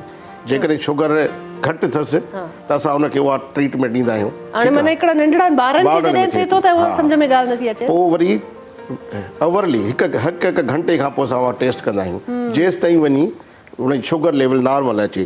पोइ असां 4 घंटनि ताईं पहुचंदासीं, 8 ते 12 ते अहिड़े तरीक़े सां। पर हुनजी खोराक असां शुरू कंदासीं। जीअं मूं पहिरियों ई चयो त ॿार खे असां खीर देरि सां था पहिरियों, जंहिंजे करे हुनजी शुगर डाउन थी वञे त इहा जेका डायबिटीज़ जेका इंड्यूस डायबिटीज़ आहे प्रेगनेंसीअ जे करे इहा ख़तमु थी वेंदी, इहा न रहंदी। पर जेको ॿारड़ो अॻिते हली करे जीअं हाणे मोस्टली असांजी जेका स्टडी आहे त 2 सालनि खां पोइ जेका ॿारनि में अचे थी उनजा वजूहात घणा आहिनि। उहे जेके ॿाहिरियूं असांजा जंक फूड्स आहिनि, हाणे 2 सालनि खां पोइ बि ॿारनि खे अगरि शुगर थिए त पोइ बाक़ी छा बचो, उहा थिए थी पई त उन खे बि जेकॾहिं कंट्रोल कजे ऐं शुरूआति में जेकॾहिं उन जूं मुख़्तलिफ़ इन्वेस्टिगेशन थियनि त मां त एतिरो चवां त असां 70% उहे ॿार बि बहितरीन में ॾिठा आहिनि। पर अर्ली डिटेक्शन, छो जो हाणे ॾिसो न दिलि जी बीमारी ऐं दम जी बीमारी असांजा अक्सर मुंहिंजा दोस्त डॉक्टर मिस था कनि त हाणे दम वारो मरीज़ बि साह के थो पर दिलि वारे खे बि इहा थिए थी पई। हाणे जेकॾहिं सुठो को डॉक्टर हूंदो त सिर्फ़ु मर ते ई सम्झाईंदुसि त बाबा हे दम जे मरीज़ आहे या हिन खे को दिलि जो मसइलो बि आहे। न त अक्सर छा थींदो आहे त दिलि वारा ॿारड़ा एंड ते था वञी पहुचनि, हुननि खे को सम्झे कोन थो। उहे वीचारा लोकल डॉक्टर वटि उते बीठा आहिनि जेके अताई डॉक्टर आहिनि, पोइ हुननि खे दम जूं दवाऊं ॾेई करे अञा बि हुननि खे अॻिते करे था पिया छॾियूं। त कंहिं सुठे डॉक्टर ॾे वञे त असां बीमारियुनि खे सम्झी था सघूं, तशख़ीस थी करे सघूं। डायग्नोज़ नथी थिए पई, डायग्नोज़ होती नहीं है। तो इहा मसइलो आहे अदी। त हाणे असां खोराक जी शायदि पई ॻाल्हि कईसीं। अदी हाणे जेकॾहिं ॿारड़ो माउ खे ॾिसंदो त खाईंदो। ॿियो असां मां ॿुधायो त माहौल जो असरु। असां हाणे हिकिड़ो छा थींदो आहे त निपल कन्फ्यूजन सिंड्रोम थींदो आहे ॿारड़े खे। असां शुरूअ में छो जो असां वटि कॉन्सेप्ट इहो आहे त 3 ॾींहंनि खां पोइ खीर थो थिए, जेको हाणे मां भेनरुनि खे इहो ॿुधायो त खीर अॻु में ई मौजूदु आहे पर थोरी क्वांटिटीअ में। पर के अहिड़ियूं वजूहात बि आहिनि जो असां माउ जो खीर बंदि कंदा आहियूं। हाणे ॾिसो अलाह पाक पंहिंजो रिज़्क़ महफ़ूज़ रखियो आहे। असां त हमेशह ॿारनि जा डॉक्टर क्लियर ॿुधाईंदा आहिनि त बाबा माउ जो खीर ॾियो। तव्हांजी TB जेकॾहिं माउ खे आहे त बि हुनजो रिज़्क़ अलाह पाक महफ़ूज़ रखियो आहे। माना तव्हांजो TB जो जरासीम मुंतक़िल न थींदो। हेपेटाइटिस B आहे, हेपेटाइटिस C आहे त बि तव्हां माउ जो खीर पियारियो। तव्हां ॾिठो त करोना जी वबा में केॾा परेशान हुयासीं। अलाह पंहिंजो रिज़्क़ महफ़ूज़ रखियो। उन में इहो त पूरी प्रिकॉशनरी जेके तव्हां मेयर्स वठो, ढके ऐं तव्हां खीर अमड़ जो पंहिंजो पियारियो, खीर में बचे थो। इवन एड्स जी बीमारीअ में बि कंट्रोवर्शियल आहे, पर जेकॾहिं अफोर्डिंग आहे त भले टॉप ते हली वञे, पर जेकॾहिं न त पंहिंजो खीर पियारे। ॾिसो खीर में केॾे फ़ाइदा आहिनि। ॿाहिरियां खीर ख़र्च वधंदो, बजट असांजा आउट थी वञे। अमड़ जो खीर हर सीज़न में तयारु आहे। ज़बरदस्त, बहितरीन तव्हांजी ॻाल्हि आहे। कॉलर खे शामिल कयूं था। हेलो, अस्सलाम वालेकुम। जी भेण, वालेकुम अस्सलाम। जी भाउ, केरु पिया ॻाल्हायो, किथां पिया ॻाल्हायो? भेण, मां अहमद थो ॻाल्हायां, चक नंबर 5 गुलाटी सां। जी अहमद साहब, कहिड़ा हाल आहिनि तव्हांजा? प्रोग्राम ॾिसो पिया? जी अल्हम्दुलिल्लाह, प्रोग्राम ॾिसो था, शुक्र अल्लाह जो। तव्हां ॿुधायो? ठीकु ठाक, बिल्कुलु। ॿियो ॿुधायो, कुझु को सवाल करणु चाहींदव? डॉक्टर साहब, सवाल आहे हिकिड़ो मूं वटि। जी जी, टीवीअ जो वॉल्यूम बिल्कुलु घटि कयो, म्यूट कयो टीवीअ खे, ऐं पोइ असां सां ॻाल्हायो त असां तव्हांखे ॿुधी सघूं। जी जी मुंहिंजो बाबू मैदे जो पेशेंट आहे। जी जी। हाँ, तो उन जो हल ॿुधाइजो। मतिलबु इलाही डॉक्टर वग़ैरह खे ॾेखारे चुकिया आहियूं असां। छा जो पेशेंट आहे? मैदे जो। अच्छा, मतलब छा मसलो छा आहे? तकलीफ़ छा आहे उनखे? खाइण पीअण में इशू तो थे, डाइजेशन में? उनजो बवासीर जो भी मसलो है, इलाही इलाज वगैरह करायो है डॉक्टर खां जना अस्पताल या हैदराबाद। ठीक है। ठीकु आहे भाउ मुंहिंजा तव्हां प्रोग्राम ॾिसो ऐं डॉक्टर साहिबु तव्हांखे अगरि को सवाल करिणो करे वठो। न ठीकु आहे साईं, हाणे ठीकु आहे तव्हांखे मुख़्तसिर जवाबु ॾियूं था भाउ। हाणे मसइलो इहो आहे त जेकॾहिं हुनखे मैदे जो मसइलो आहे तव्हां ॾिसो तव्हां बवासीर बि ॿुधायो, माना साईं चटपटियूं शयूं या खाधो अहिड़ो खाए थो पियो जेको तमामु मसालनि वारो आहे। असां मसालनि खे खाऊं था पिया, असां खाधो कोन था खाऊं। मां त चवंदा त जेकॾहिं तव्हां भिंडी पचायो त भिंडीअ जो कलर साओ रहे, ग्रीन रहे। असां भिंडीअ खे बि हाणे भुञूं था, उन खे बि असांखे भून के खाना खां पोइ भाॼी ॾिसण में ब्राउन थी सर मैंने ये अर्ज किया कि भिंडी का कलर रहने दो, यानी इसको उबाल के खाएं। असां सब्जियुनि जी प्रोटीन खत्म करे छॾियूं, पका के मिर्ची मसाले डाल के भाई सब्जी है उसको उबाल के खाए ताकि प्रोटीन्स तो बॉडी को मिले, उहो नथा कयो। तव्हांजे बाबा साईं गला से शिफ़ा ॾींदो जेकॾहिं तव्हांजो बाबा साईं हिन वक़्त में जेकॾहिं गोभी चणनि जी दाल छोला, छो जो इहे कुझु बादी आहिनि, इन्हनि शयुनि खां हिकु त परे थिए, ॿियो लाइफ स्टाइल चेंज करे खाइण पीअण जो टाइम ते करे। असां राति जो जेतिरो देरि सां था खाऊं ओतिरियूं बीमारियूं वधीक थियूं। ज़बरदस्त बहितरीन डॉक्टर साहब जी ॻाल्हि हुई। ऐं हींअर बदलराई साहब जे था हलूं। बदलराई साहब गीत ॿुधायो, कहिड़ो था गीत ॿुधायो हींअर असांखे? जी जी बिल्कुल। अच्छा मज़ो नहीं दो जब म्यूजिक की एक वो होती है, क्रेविंग होती है, कुछ अरसे बाद फील होता है जी कि अब जो है ना म्यूजिक होने चाहिए भी आता है। अब मैं समझा तेरे रुखसार पे दिल का मतलब, अब मैं समझा तेरे रुखसार पे दिल का मतलब, दौलत हुस्न पे दरबान बिठा रखा है।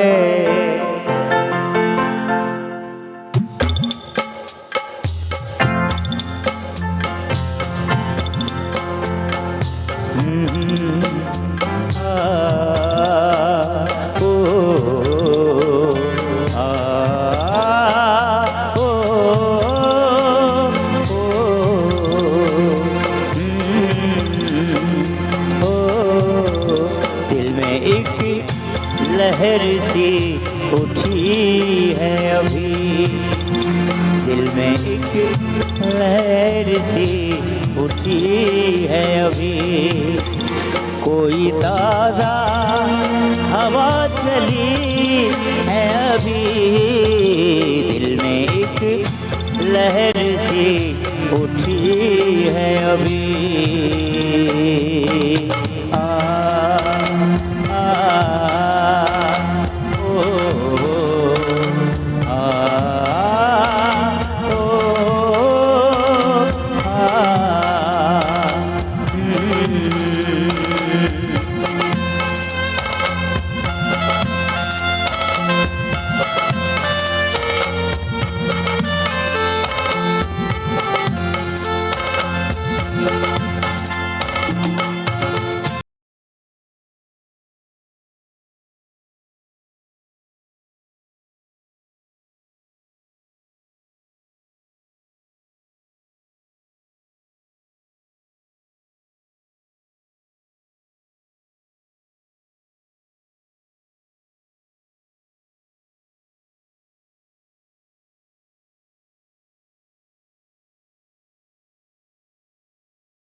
कुछ तो नाजुक मिजाज हैं हम भी।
वक्त अच्छा भी आएगा नासिर,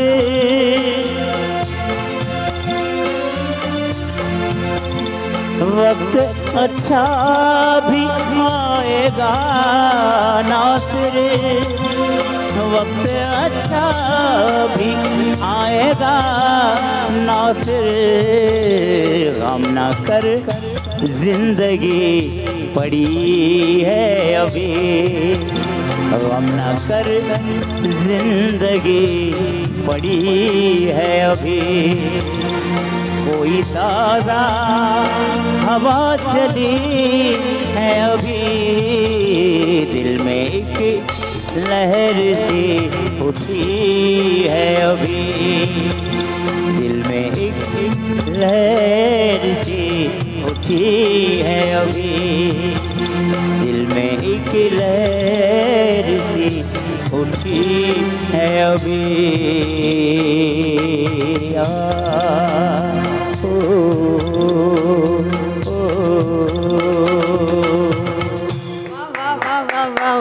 कमाल दिलदार भाई, आज तो लग रहा है कुछ सिलेक्टेड लेकर आए हैं आप चीजें ना। बिल्कुल जबरदस्त। और आज का प्रोग्राम तो मेमोरी वाला प्रोग्राम हो बिल्कुल यादगार प्रोग्राम है नाज़रीन। वक्त ते बाद साई जो साई वठूं था, साई का पोइ यादगार प्रोग्राम कंटिन्यू रहंदो ऐं ॾिसंदा रहो सलाम सिंध। सलाम सिंध, सलाम सिंध, सलाम सिंध, सलाम सिंध, सलाम सिंध, सलाम सिंध। वेलकम बैक नाज़रीन। ब्रेक खां पोइ हाज़िर आहियूं ऐं बहितरीनु प्रोग्राम जारी आहे, ज़बरदस्त प्रोग्राम आहे ऐं ख़ूबसूरत कचहरी भी हले थी पई। ऐं जेको आहे मां चाहींदसि त गौरी साहब खां ॻाल्हायूं। त गौरी साहब, तव्हां सर आप जब इस तरह के अलग अलग किस्म के कैरेक्टर करते हैं ना, मेरी नज़र में जो एक अच्छा फ़नकार है, जो अदाकार है, उसकी एक बहुत अलग रिस्पेक्ट है। मैं बहुत इस चीज़ को इज्जत देती हूँ, होनी भी चाहिए, क्योंकि ये हर कोई नहीं कर सकता। शौक हर को होता है, टीवी हर किसी को होता है कि टीवी पे जाएं और काम करें, लेकिन ये बहुत मुश्किल है कि आपका इंटरनल पर्सनल रिलेशंस और ज़िंदगी चाहे कैसी भी गुजरे, अगर आपका कहीं कॉमेडी का किरदार है तो आपने जाके उधर कॉमेडी करनी है, डेफिनेटली आपने जाके उधर हंसना है, रोमांटिक सीन्स करनी है और कुछ भी। तो ये बहुत बड़ा मैं समझती हूँ। और इस चीज़ में आप ये बताएं कि सबसे ज़्यादा जो आड़े आता है इस काम में वो क्या है? मतलब ऐसी कौन सी चीज़ है जो मुश्किल पेश होती है अक्सर एक्टर्स को, कि वो फोकस नहीं कर पाते या कैरेक्टर को उस तरीके से नहीं कर पाते? तो क्या मतलब जो आपकी घर के मामलात होते हैं उन चीज़ों को और उस चीज़ में मैनेजमेंट कैसी होती है आप लोगों की? ये बड़ी अच्छी आपने बात की कि उसको मैनेज करना। जी, आप अपनी लाइफ को भी लेके चल रहे हैं, मतलब घर की, बिल्कुल, फिर एक्टिंग भी कर रहे हैं, फिर आप बिजनेस भी कर रहे हैं। देखें, खाली एक्टिंग से सारी चीज़ें नहीं हो सकती, बिजनेस भी आपने करना है। सर्वाइवल का एक इशू भी है, हाँ। जाहिर है, और जो हालात है फैमिली, तो हाँ। इस फील्ड पे आप रिलाई भी नहीं कर सकते, फैमिली को भी लेके चलना है ना। तो बेसिक जो चीज़ मेरी नज़र में होता है कि कोई ऐसा काम ना करूं जो मेरी फैमिली के लिए प्रॉब्लम क्रिएट करे। जी। अच्छा, होता क्या है, अब ये नेगेटिव कैरेक्टर ऐसे होते हैं कि इसमें कितना ही बचे आदमी, कितना ही बचे, कहीं ना कहीं आपको डायरेक्टर फंसाता है कि ये तो करना है यार, ये तो मेन बहुत सीन अच्छी बात आप कर रहे हैं, इसको कंटिन्यू करेंगे। पहले कॉलर हमारे साथ मौजूद है, हम कॉलर से बात कर देते हैं। हेलो, अस्सलाम वालेकुम। हेलो, वालेकुम सलाम। वालेकुम सलाम जी। थोड़ो मूंखे आवाज़ सुञातल लॻे पियो, पर मां चाहींदसि त तव्हां पंहिंजो नालो ॿुधायो। गलो तो खराब है, तभी आवाज़ सुञातल थो लॻे। बिल्कुलु, मां सुञाते वरितो। शाह मोहम्मद पीरज़ादो साहब असांखे कॉल कई आहे, ऐं मुंहिंजा वालिद साहब आहिनि, ऐं मुंहिंजे ख़्याल में मुंहिंजे करे कॉल न कई अथव, पंहिंजे दोस्त जे करे कॉल कई आहे तव्हां। हाँ बिल्कुल, मुझे खबर पे डॉक्टर वहीद आया जी। डॉक्टर वहीद साहब असां सां गॾु मौजूदु आहिनि। कीअं तव्हांजी भला कीअं ॼाण सुञाण कीअं आहे, ऐं मतिलबु डॉक्टर साहब तव्हां ॿुधायो तव्हां कीअं मिलियो किथे? अॼु सभ खां पहिरीं त ॻोठ जी हैसियत सां पंहिंजा ॻोठ में हूंदा हुआसीं। नंढपण मां वरी बि थोराए थो आहियां। मां पंहिंजो बचपन शायदि शाम जे अॻियां बयानु न करे सघंदुसि, मां रोई पवंदुसि। ऐं शाम जा एॾा कुर्ब मूं ते तमामु पीरज़ादनि खां हटी करे पर समझो त नाए खां वठी इंटर ताईं 4 साल असां गॾु रहियासीं। वाह वाह वाह। असां चनापुल ते लही बस मटाईंदा हुआसीं। साईं जंहिंजो ॻोठ चनापुल जे भरिसां हूंदो, ऐं पोइ साईं जी जेका कमिटमेंट ऐं जुस्तजू हुई, उन साईं खे मेडिकल जे फील्ड में आंदो। मां इंटर में रहिजी वियुमि त मां BSc कई। साईं BSc करे वरी वापसि इंटर करे वरी MBBS में आयो। जी। इहा साईं जी जुस्तजू ऐं महिनत हुई, ऐं रंगुलातो, ऐं असांजे बहिराड़ीअ में जेको असांजो टैलेंट आहे, साईं वक़्त पर वक़्त पाण खे साबित कयो आहे त जेकॾहिं उन्हनि खे मौक़ो मिले त हू हर फील्ड में एक्सेल था कनि। त साईं पंहिंजी डॉक्टरीअ में ऐं ॿारनि जे ख़ासि तौर ते शोबे में हिकिड़ो वॾो किरदारु अदा कयो आहे, ऐं उसूलनि जो माण्हू आहे, ऐं कॾहिं बि कंहिं सियासी या ब्यूरोक्रेसीअ जे हुन रोब में न आयो आहे। जेको मेडिकल साइंस ऐं जेको इंसानियत लाइ सही आहे, उहे ई फ़ैसिला कया आहिनि। वाह वाह वाह, ज़बरदस्त, बहितरीन ॻाल्हियूं, ऐं इन्हनि सभिनी सां इहो ज़ाहिर थिए थो त बहितरीन इंसान आहिनि। ऐं अहिड़ी का पोइ बि सलाह आहे जेका तव्हां पंहिंजे दोस्त खे ॾियणु चाहियो, प्रोफेशनली या पर्सनली? साईं खे सलाह ॾिबी न आहे, साईं खां सलाह वठिबी। जेको आहे त असांजो जेको ओवरऑल जेको मजमूई तौर ते असां वटि जेका लेक आहे उहा आहे न, हिकिड़ी तालीमी मयार किरियो आहे, त उन में हिकिड़ी त मुआशरती मसइला आहिनि। ॿिया डॉक्टर साहब खे ख़बर हूंदी त नंढपण में जेकॾहिं नियोनेटल्स जी हाइपोथायरॉइडिज़म कराई वञे त उहा हिकिड़ो जेनेटिकल मसइलो आहे जो उहे ॿार शार्प या होशियारु नथा निकिरनि, जंहिंजी जन्म खां ESH लो आहे। त इहो साईं जेकॾहिं अथॉरिटी वारनि खे या गवर्नमेंट वारनि खे सलाह ॾे, कंहिं न कंहिं लेवल ते कमु शुरू थियो आहे, पर इहो वॾे पैमाने ते थियणु घुरिजे जीअं असांजे नस्ल खे उन खां निजात मिले ऐं हू अञा पहिरियों ज़हनी कामरानियूं ऐं कामयाबियूं हासिल कनि। थैंक यू, वॾी बहितरीन, तमामु बहितरीन तजवीज़ हुई। ऐं डॉक्टर साहब तव्हां छा चवणु चाहींदा? मां सभ खां पहिरीं त थोराए थो आहियां, तव्हां एतिरो मान ॾिनो, अॼु बि ॾिनो, कल्ह बि ॾिनो। मूंखे उहे बि ॾींहं यादि आहिनि, मां ॾाढो ग़रीब फैमिलीअ सां वापसि तव्हां ऐं शाहवंत साहब तव्हां जेके मूंसां हमदर्दियूं रखियूं हुयूं, तव्हां ऐं नियाज़ पीरज़ादो भाउ, मां अञा ताईं विसारे न सघंदो आहियां। मां शायदि रोई बि पवंदो आहियां। तव्हां मूंखे हिकिड़ो दफ़ो हिकिड़ी नर्सरीअ ते मज़दूरी कंदे बि मूंखे ॾिठो हो।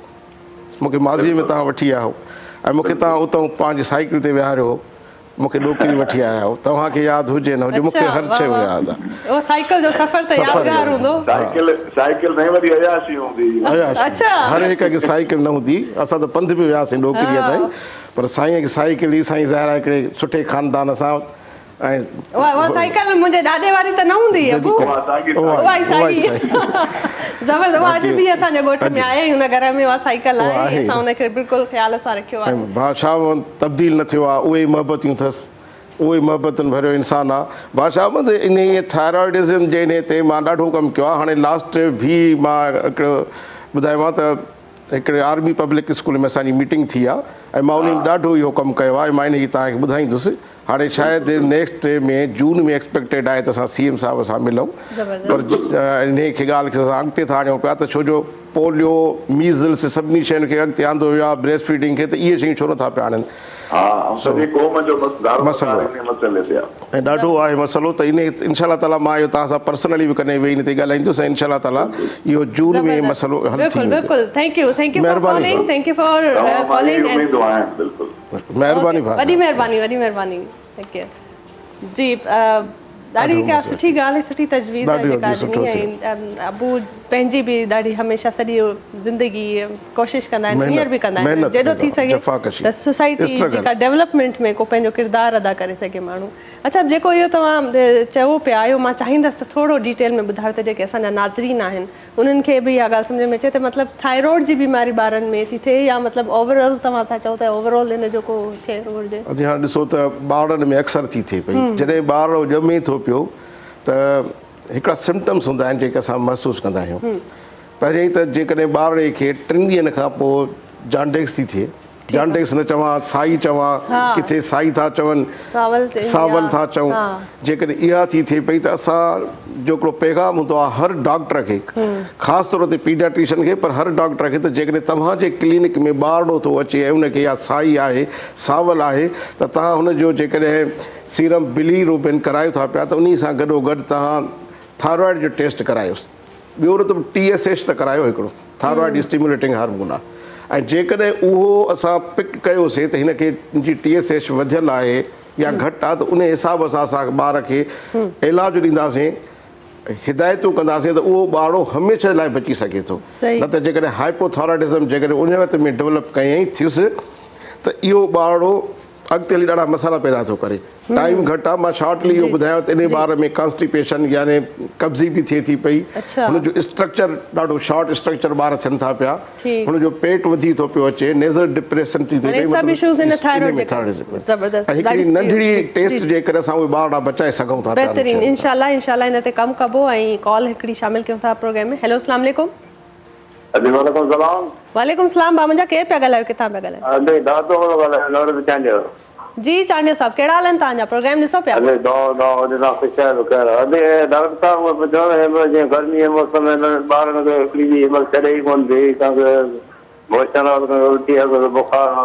बुखार आहे, फीवर नथो छॾे ॿारनि खे गर्मीअ जे करे?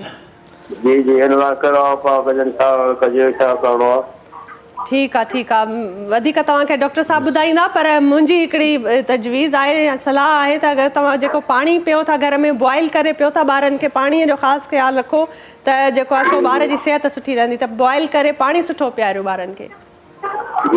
जी वधीक डॉक्टर साहब तव्हांखे ॿुधाईंदा। महिरबानी साईं, तव्हां प्रोग्राम ॾिसंदा रहो, तव्हांखे इन में असां ॼाण ॾियूं था। थैंक यू सो मच, वॾी महिरबानी।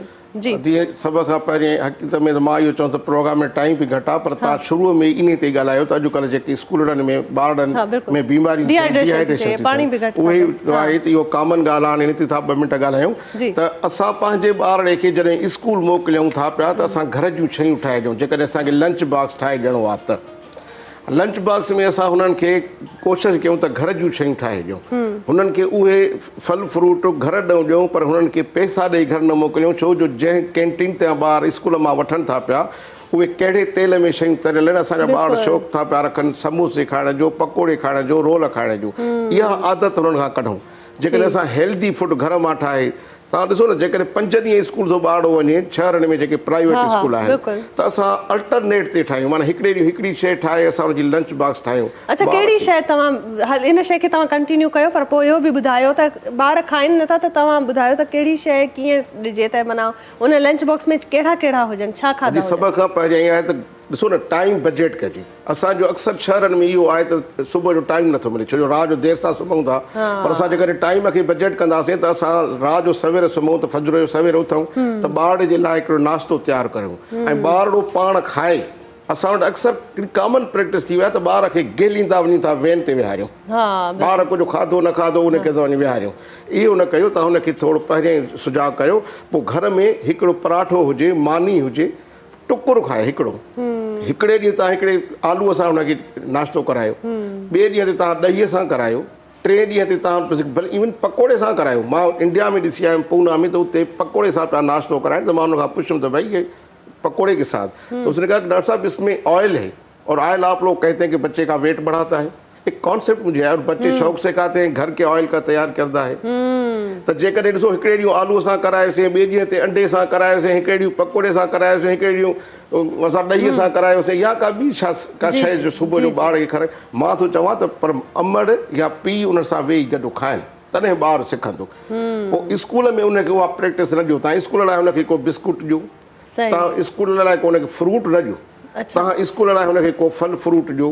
पर जेकॾहिं असां हुनखे ॾियूं था पिया ख़ासि तौर ते इहे जेके चिप्सियूं, जूस मुख़्तलिफ़ ब्रांड सां, ॾाढा ॿार इन में डिहाइड्रेशन में था वञनि। ॿियो जेकॾहिं पैसा आहिनि त उते वञण सां जेके स्कूल जे गेट ते कुल्फी वारो आहे, कुल्फी शरबत, हाणे ॾिसो न मज़दाव तां गुज़रे थी पई, जेका मिटी धूड़ आहे उहा सॼी उन जे शरबत। तमामु बहितरीन ॻाल्हि तव्हां कई डॉक्टर साहब। हिकु कॉलर आहिनि, कॉलर खे शामिल कयूं था प्रोग्राम में। हेलो, अस्सलाम वालेकुम।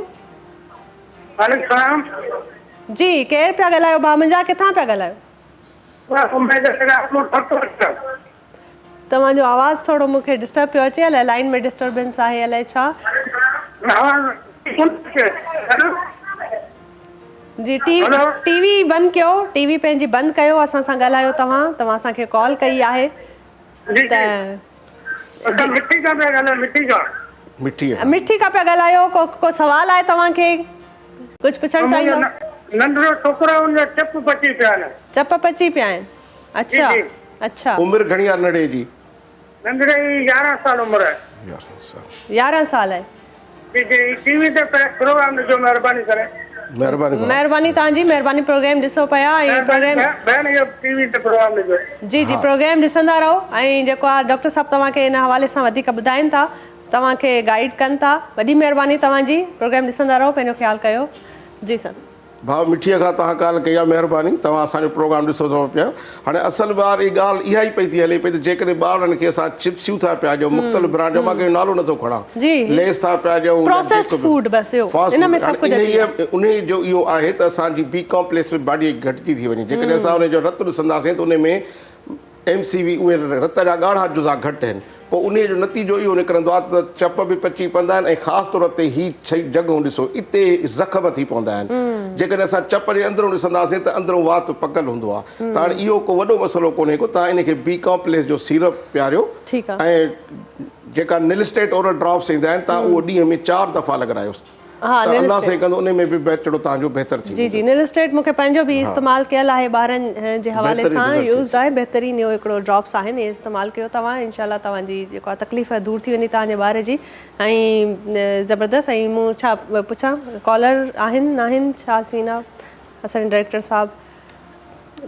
जी, सो बहरहाल अॻिते प्रोग्राम ॿुधायूं था। कॉलर को कोन्हे, सो बदर राई साहब जो सॉन्ग ॿुधूं, गीत ॿुधूं।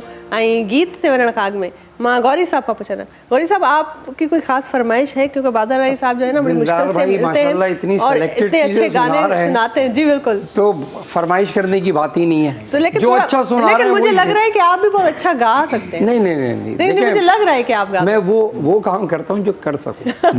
मैं पूछता नहीं हूँ जबरदस्ती ना।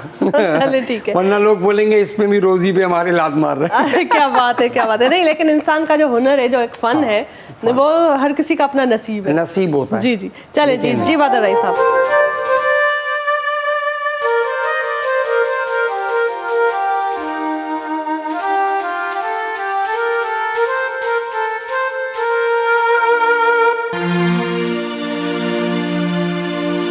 झरझंग में रोशनियों उभरी पवन,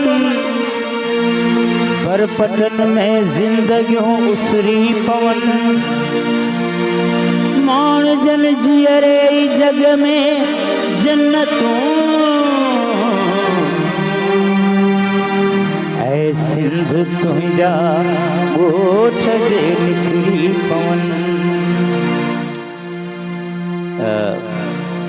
वाक़ तव्हांजो वाल साहब क़ाबिल एतिराम, साईं डॉक्टर साहब क़ाबिल एतिराम। हिननि जी दोस्ती ॾिसी कुझु सिंध जी ॻाल्हि यादि अची वई। नज़र कयां थो। महिरबानी साहब।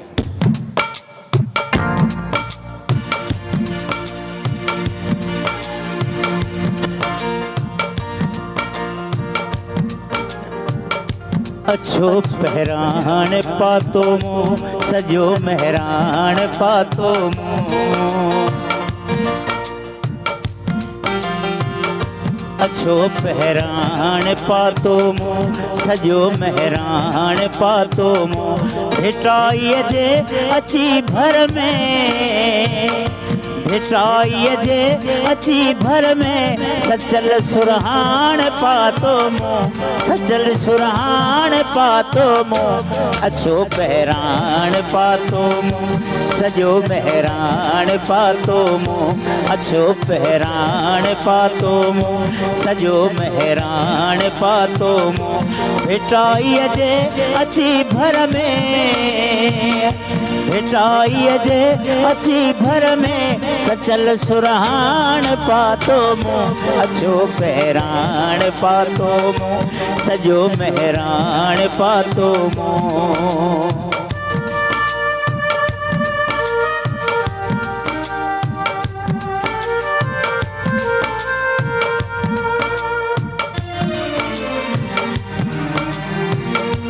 मिठी बोली मिठी लोली मिठी धरती मिठी सरती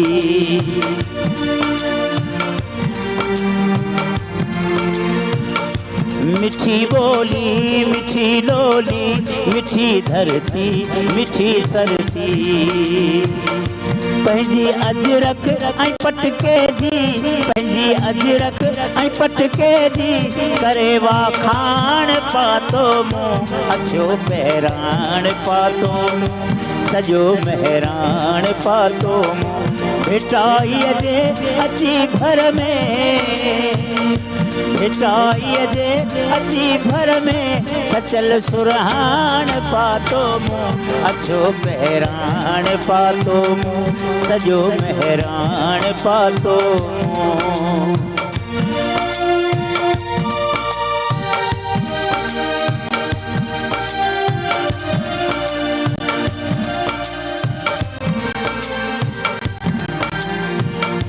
सिंधु सोणी मुँह में सुड के मोहन मकली मुँह में मुर्के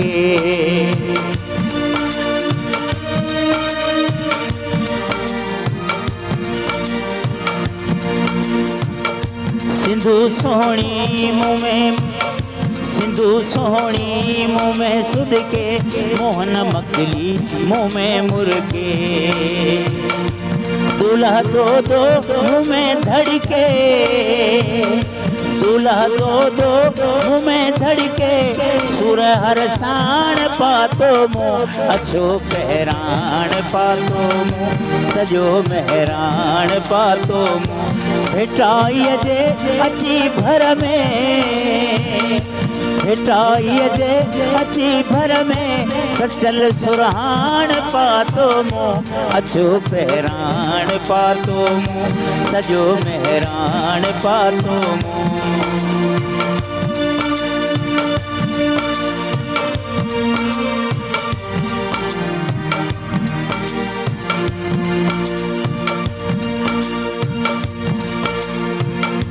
मिठा सब माग भाया थो भलाड़े भाग भाया थो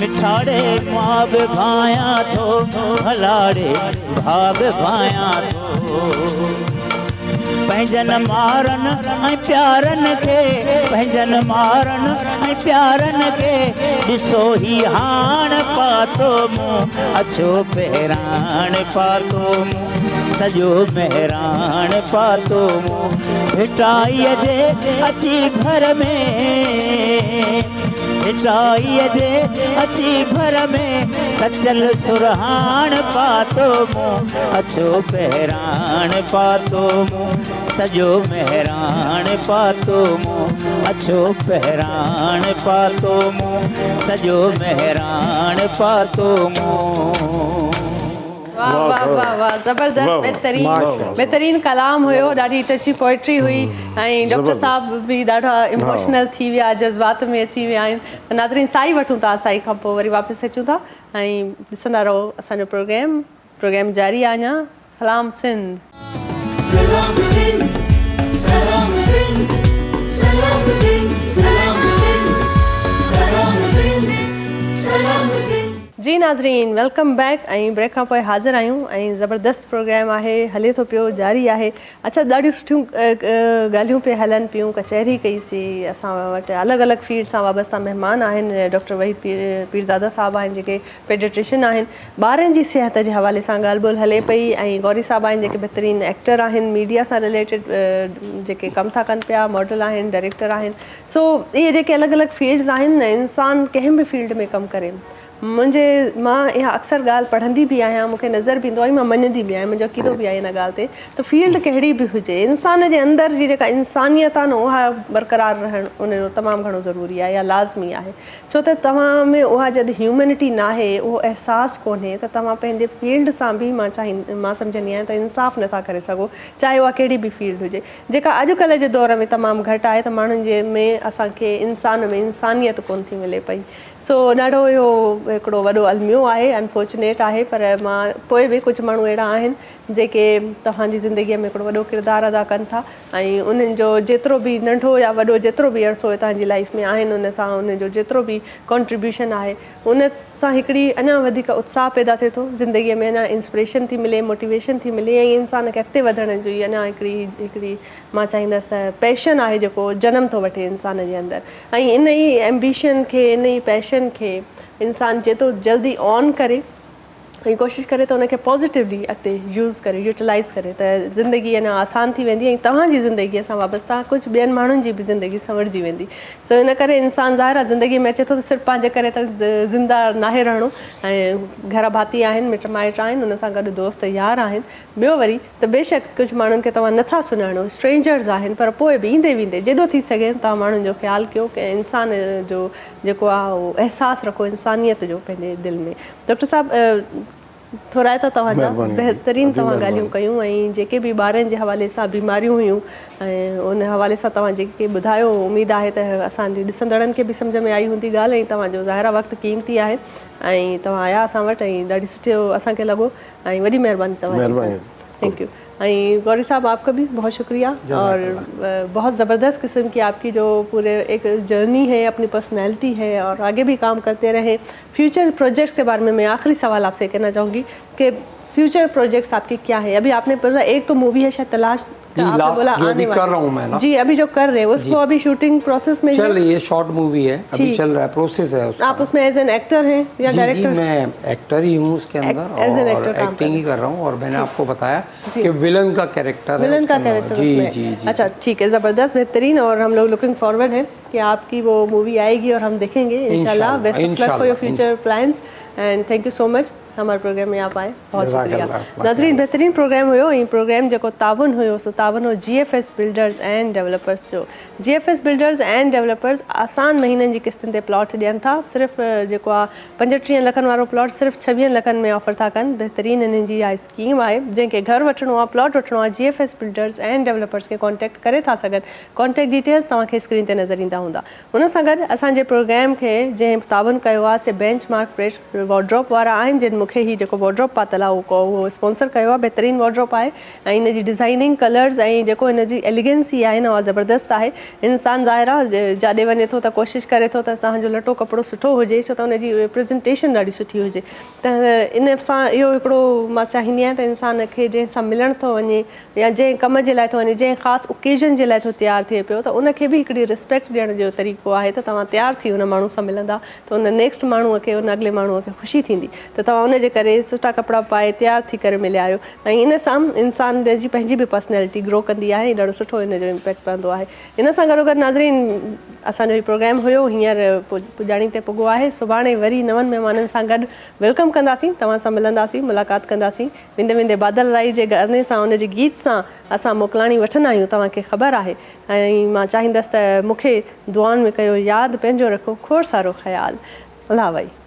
उनके देखे से जो आ जाती है मुंह पर रौनक, उसके देखे से जो आ जाती है मुंह पर रौनक, वो समझते हैं कि बीमार का हाल अच्छा है। ये नई कंपोजिशन है मेरी अपनी। वाह वाह।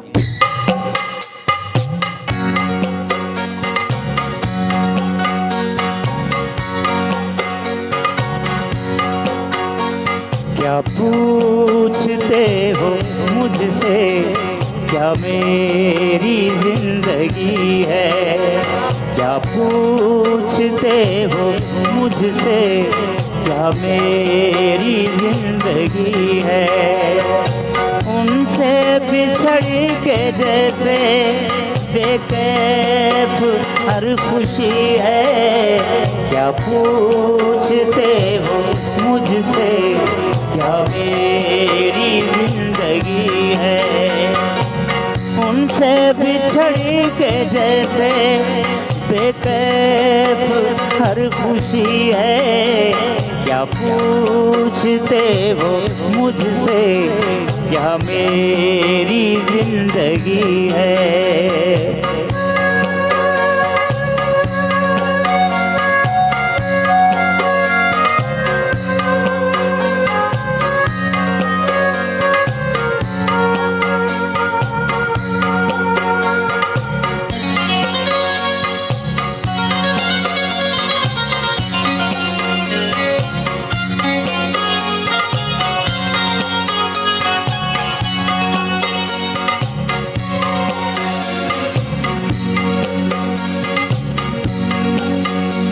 हर दर्द को छुपा ले, गम को दवा बना ले। हर दर्द को छुपा ले, गम को दवा बना ले। शिकवा न कर किसी से, चुप रहना बंदगी है। शिकवा न कर किसी से, चुप रहना बंदगी है। उनसे बिछड़ के जैसे बेकैफ हर खुशी है। क्या पूछते हो मुझसे, क्या मेरी जिंदगी है?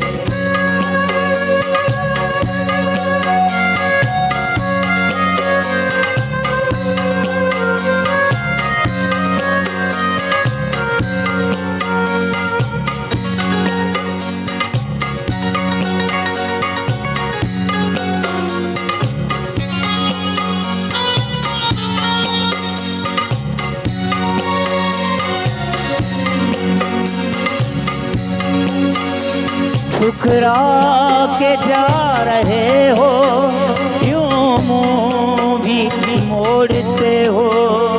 ठुकरा के जा रहे हो, यूं मुँह भी मोड़ते हो। तुम दिल को तोड़ते हो, ये कैसी दिल लगी है? तुम दिल को तोड़ते हो, ये कैसी दिल लगी है? उनसे बिछड़ के जैसे बेकैफ हर खुशी है। क्या पूछते हो मुझसे, क्या मेरी जिंदगी है?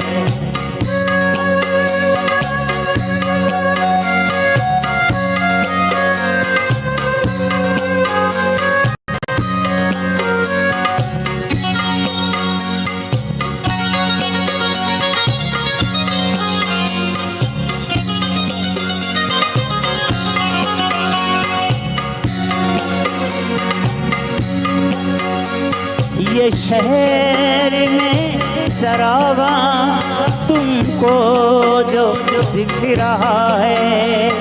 ये शहर में शराबा तुमको जो दिख रहा है। दिल मेरा यूं जला के हर समत रोशनी, दिल मेरा यूं जला के हर संत रोशनी है। उनसे बिछड़ी के जैसे, उनसे बिछड़ी के जैसे बेकैफ हर खुशी है। क्या पूछते वो मुझसे, क्या मेरी जिंदगी है।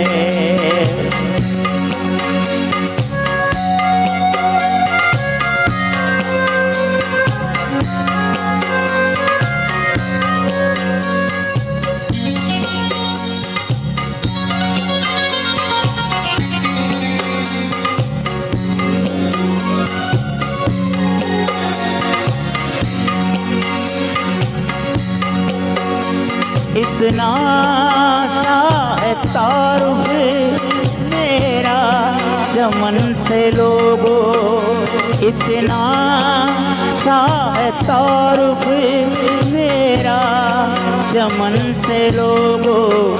शबनम है नाम मेरा, शबनम है नाम मेरा।